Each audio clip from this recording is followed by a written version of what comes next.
Hi everyone, my name is McKenna Primus and I will be presenting the research for my thesis on understanding the teaching of media literacy in higher education environments. In the modern world, it's nearly impossible to last 24 hours without encountering some form of media.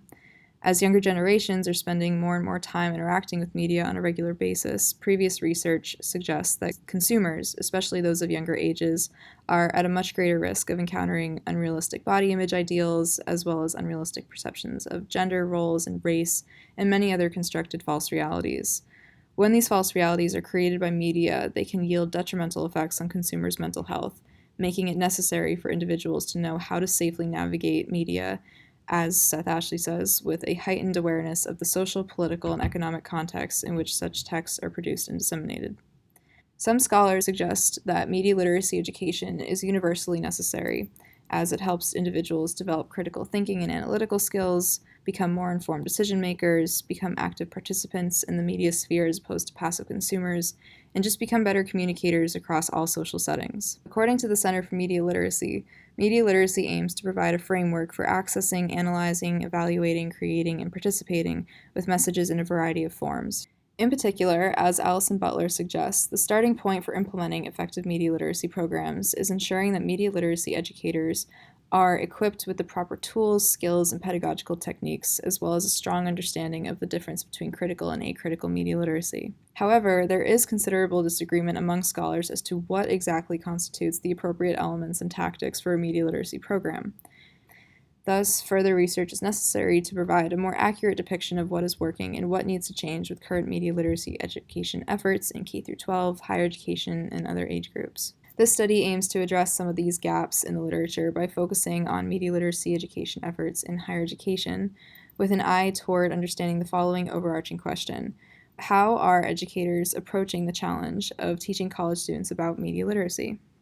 I interviewed 9 educators from a range of institutions, ranging from small colleges and to flagship universities across the United States. The educators taught courses in a variety of departments, ranging from journalism and communication to education and higher education and mass communication. I conducted identical interviews with each educator, with a few follow-ups as necessary, whether they were clarifying questions or what have you.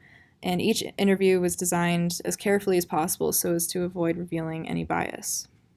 To better understand the differences in approaches that educators employ when teaching media literacy education, it's best to understand the difference between the critical approach and the acritical approach. The critical approach is a much more in-depth approach which aims to analyze, question, and challenge media content. It usually involves an in-depth analysis, and generally those who employ critical media literacy approach are against funding from external organizations.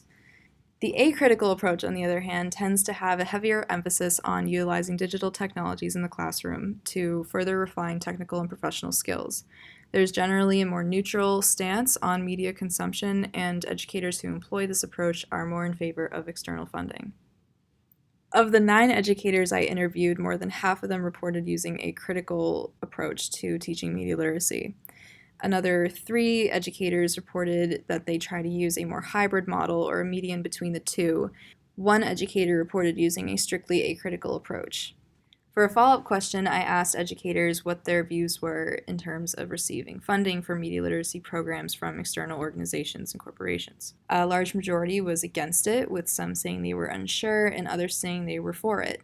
With regards to learning materials and approaches, a lot of educators reported using materials from nonprofit media organizations such as Common Sense Media or Media Smarts. Some reported using journal articles and publications or news articles from sources like Scientific American, New York Times, The Atlantic. Others reported really utilizing multimedia platforms, especially with TikTok, as well as posting on Twitter, Instagram, Facebook. Some educators reported using a civic values approach, really emphasizing the ideals that individuals value as a society and how the media help advance that goal, and also using an approach of critical analysis.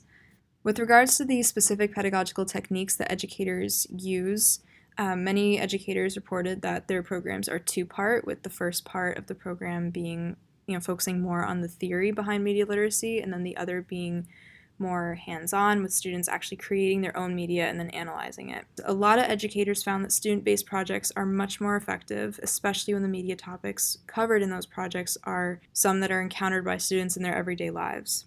Some educators talked about the attitudes in which they approach their teaching, with one educator talking about how he tries to use humor in the class because it helps relax students and feel more comfortable talking in group discussions. Others thought of more creative ideas for group assignments, where one educator talked about this idea of tricking the internet. So, for instance, students would pretend that all of a sudden they were pregnant and they were looking at pregnancy videos and items and on Amazon and following baby photographers and seeing how easily their online behavior could influence algorithms on their social media. One educator reported using a very fun approach to some of her lessons by gamifying some of the courses. Since gamifying some of the lessons, she noticed that the test scores on average were 10 points higher and that the attendance for her courses dramatically increased. With regards to where educators see room for improvement in media literacy courses, some educators suggested making media literacy courses part of general education requirements. Others suggested trying to mend the divide in the different approaches, especially between acritical and critical, and trying to mitigate media literacy education's siloed nature in schools and not having it exclusively either in journalism departments or communications or education. With regards to the barriers to implementation that educators have been noticing, it mostly could be summed up by logistics, funding, resources, access to materials, and just awareness of current media literacy education programs. Before I discuss the reflections and findings of my study, I want to emphasize that, again, my study wasn't a representative sample. I just tried to talk to as many educators as I could who are currently teaching media literacy programs just to get a better sense of the current state of these programs. That being said, I didn't notice a particular correlation between the type of school and the program approach. For instance, correlation between a flagship university or small college and, different program approaches. But I did notice a correlation between the department and the course focus and objectives. For instance, educators who teach media literacy courses out of a journalism department typically reported using a critical approach. They demonstrated a stronger understanding of the dangers of accepting funding from external organizations, and they employ usually either solely theory-based or theory first and then focusing on applying that theory to using it in applications and technologies. Whereas educators who teach out of education departments or multimedia or professionally oriented comm departments typically embody a hybrid model or an acritical approach, either thinking that, the reporting being in favor of funding, thinking that it's good in theory, but still understanding the consequences, or they reported being completely for funding, just trying to get the message out about media literacy and not necessarily seeing, the dangers or risks associated with accepting external funding in the context of the journalism field. Educators who taught from education departments or multimedia or professionally oriented communications departments, they rather see it as this desperation to teach media literacy with, the resources that are at hand. And especially just trying to integrate, media literacy into other fields besides journalism, media, and communication.